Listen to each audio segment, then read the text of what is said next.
అపవాది ఈ రోజున అనేకులను అల్పకాల పాప భోగముతో ఆకర్షిస్తున్నాడు. బైబిల్ చెప్తుంది, వేశ్య నోరు లోతైన గొయ్యి, పరస్త్రీ ఇరుకైన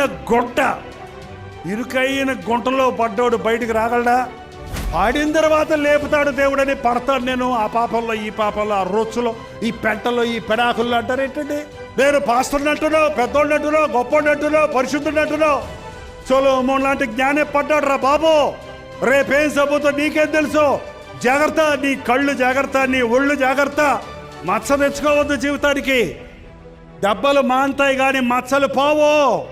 బతుకు పాడైపోయిన తర్వాత ఏం ప్రయోజనం అంటే? పాడవకుండా జాగ్రత్త పెట్టుకో. యేసయ్య ప్రేమ ఎంత పాపినైనా ప్రేమిస్తాడు. ఏ స్థితిలో ఉన్న వ్యక్తినైనా ఆయన చేరదీయటానికి ఆశ కలిగిన దేవుడు.